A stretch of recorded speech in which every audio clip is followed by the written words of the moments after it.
La Crónica Negra.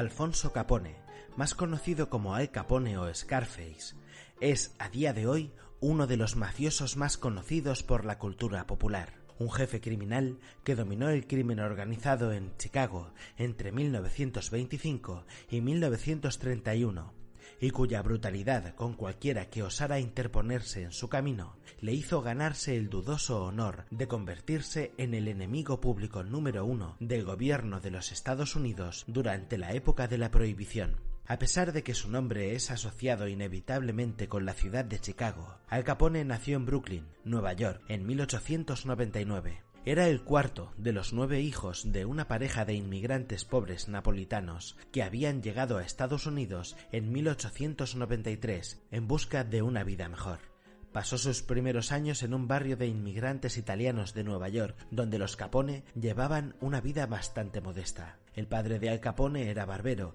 y su madre costurera, ambos personas honradas que trataban de mantener a sus hijos a base de duro trabajo, por lo que, echando la vista atrás a la infancia y la vida familiar del joven Al Capone, nadie podría haber imaginado que se terminaría convirtiendo en el gángster más notorio e infame de los Estados Unidos. A pesar de que Capone fue un buen estudiante en la primaria, comenzó a aficionarse al juego y a faltar a clase para pasar más tiempo en los muelles de Brooklyn y a frecuentar malas compañías, por lo que pronto empezó a quedarse atrás y a volverse cada vez más problemático, hasta el punto de repetir sexto curso. Fue precisamente por su actitud problemática por lo que uno de sus profesores le golpeó por insolencia, a lo que él respondió violentamente, agrediendo al profesor, motivo por el cual fue expulsado del colegio al que nunca más volvió. Tenía 14 años. Tras dejar los estudios, Al Capone desempeñó diferentes trabajos para ganarse la vida. Pasó por una tienda de golosinas, fue empleado de una bolera e incluso trabajador en una planta de municiones, a la vez que se movía con un par de bandas de jóvenes delincuentes conocidos por vandalismo y delitos menores. Fue en aquel periodo cuando Capone conoció tanto a Mary Caglin, con quien se casó unos años después con apenas 19, como a John Torrio, un estafador para el que Capone comenzó a hacer pequeños recados que se terminaría convirtiendo en su mentor, consiguiéndole sus primeros trabajos para la mafia. Y aunque Torrio dejó Brooklyn para ir a Chicago en 1909, ambos siempre mantuvieron una amistad muy cercana.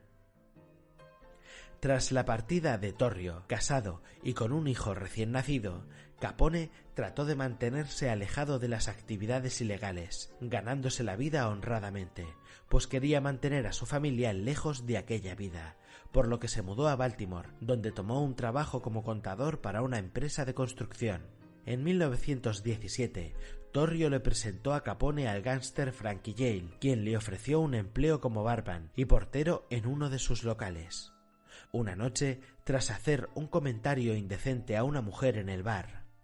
el hermano de ésta le agredió brutalmente y le cortó la cara con una navaja, dejándole las cicatrices permanentes por las que a partir de ese momento se le empezó a conocer por el apodo de Scarface, cara cortada en inglés. Durante aquel periodo, Capone demostró ser una persona que estallaba con facilidad. Antes incluso de cumplir 21 años, estuvo involucrado en varios incidentes violentos, llegando incluso a asesinar a sangre fría al ganador de un juego de dados del barrio para robarle las ganancias. Y aunque la policía llegó a interrogarle por el asesinato, logró librarse de ir a prisión al no existir ningún testigo que pudiera incriminarle en la muerte. En otro incidente, Capone agredió brutalmente a un miembro de una banda rival, dándolo por muerto, por lo que los jefes de esta juraron venganza contra él, lo que obligó a Yale a enviar a Capone, su esposa y su hijo pequeño a Chicago para trabajar para Torrio y así mantenerlo a salvo. el joven Al Capone decidió aprovechar la oportunidad que se le presentó en Chicago y se mudó a esta ciudad junto a su mujer, su hijo, su madre y sus hermanos. A pesar de que a Torrio le iba bastante bien dirigiendo sus negocios centrados en el juego y la prostitución, decidió inmiscuirse en el mucho más lucrativo negocio del contrabando de alcohol, cuando entró en vigor la ley seca, que prohibía la venta de bebidas alcohólicas en todo el territorio estadounidense. En esa época, Capone se convirtió en el hombre de confianza de Torrio, aportando tanto sus conocimientos callejeros como matón para librarle de su competencia en los bajos fondos, como su experiencia como contable para llevar las finanzas de las operaciones de contrabando de Torrio en Chicago. Y aunque éste trató de mostrarle a su hombre de confianza la importancia de pasar desapercibido, Capone empezó a desarrollar una reputación como bebedor y camorrista. Su primer arresto se produjo en aquel periodo, tras chocar contra un taxi aparcado cuando conducía en estado de ebriedad, aunque Torrio tiró de sus contactos en el ayuntamiento de Chicago para sacarlo de prisión y tapar el asunto. En 1923, cuando en Chicago salió elegido un alcalde reformista dispuesto a luchar con todas sus fuerzas contra el crimen organizado, Torrio y Capone decidieron trasladar su base de operaciones fuera de la ciudad, a los suburbios de Cicero. Pero en 1924, cuando un aspirante a la alcaldía de Cicero hizo las mismas afirmaciones que el alcalde de Chicago durante su campaña electoral, Torrio y Capone, para asegurarse de poder seguir con sus negocios turbios sin que nadie se interpusiera en su camino, pusieron en marcha una serie de intimidaciones el día de las elecciones, llegando incluso a asesinar a tiros a varios votantes. Chicago envió a la policía para responder a las agresiones y, como resultado, el hermano de Al Capone, Frank, fue abatido por los agentes en la calle durante un enfrentamiento. En 1925, tras un atentado contra su vida por mafiosos rivales, Torrio decidió abandonar el negocio y regresar a Italia, dejando a Capone al mando de su organización, cuando éste apenas tenía 26 años de edad.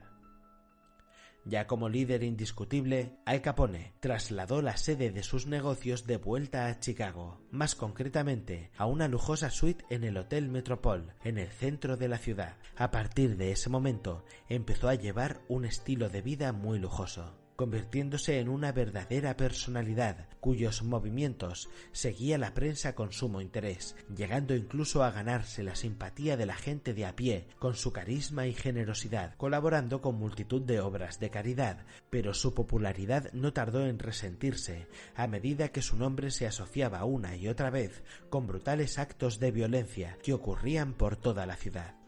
Pese a todo, el líder mafioso continuaba destinando grandes cantidades de dinero a caridad, empeñado en construirse una imagen pública como hombre de negocios respetable y acabando con cualquiera que tratara de manchar la reputación que intentaba labrarse.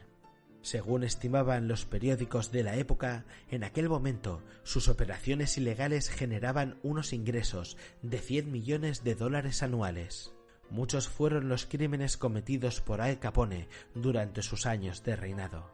Uno de los más notorios, conocido como la masacre de San Valentín, fue cuando mandó matar a 7 miembros de una banda rival que fueron ametrallados sin compasión en un garaje en el lado norte de Chicago el 14 de febrero de 1929. La masacre del día de San Valentín fue la gota que colmó el vaso, provocando multitud de protestas públicas en contra de la constante violencia que asolaba la ciudad, y en respuesta a estas, el presidente Herbert Hoover ordenó al gobierno federal que intensificara sus esfuerzos para tratar de llevar a Al Capone ante la justicia. En 1927, la Corte Suprema dictaminó que los ingresos obtenidos por actividades ilegales estaban también sujetos a impuestos, lo que le dio al gobierno la excusa perfecta para llevar a juicio a Capone. A pesar de que el gobierno tenía pruebas sólidas contra él, este confiaba en que su posición le libraría de cumplir una pena demasiado larga y trató de llegar a un acuerdo, declarándose culpable a cambio de una condena de 2 años y medio, pero el juez rechazó el trato, por lo que el líder mafioso retiró rápidamente su declaración de culpabilidad y el caso fue a juicio. Durante las sesiones, Capone trató de sobornar e intimidar a los miembros del jurado, pero el juez encargado del caso cambió a los miembros de este en el último momento por otro completamente nuevo, por lo que fue declarado culpable de evadir impuestos y sentenciado a 11 años de cárcel, cuando apenas contaba con 31 de edad. Capone pasó los primeros 2 años de su encarcelamiento en una prisión federal en Atlanta, pero tras ser sorprendido sobornando a los guardias, fue trasladado a la prisión de Alcatraz en 1934. Aislado allí del mundo exterior, a partir de ese momento ya no pudo ejercer sus influencias, por no mencionar que un estado avanzado de sífilis, contraído en su juventud, deterioró considerablemente su salud, provocándole demencia. El que había sido el rey indiscutible del crimen organizado estaba acabado. Tras cumplir 6 años y medio de cárcel, Capone fue enviado a un hospital psiquiátrico de Baltimore debido a su enfermedad, donde permaneció durante 3 años más, y tras ser dado de alta, vivió sus últimos días en Miami junto a su esposa. Al Capone murió de un paro cardíaco en 1947, poniendo así punto y final a la vida del gángster más famoso de la historia de los Estados Unidos.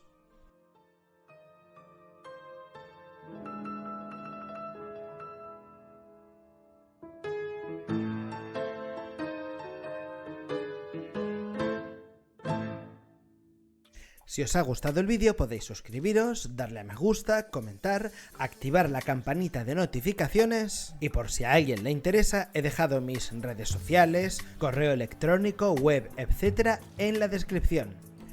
Dicho esto, ya solo queda despedirme hasta la próxima. Adiós.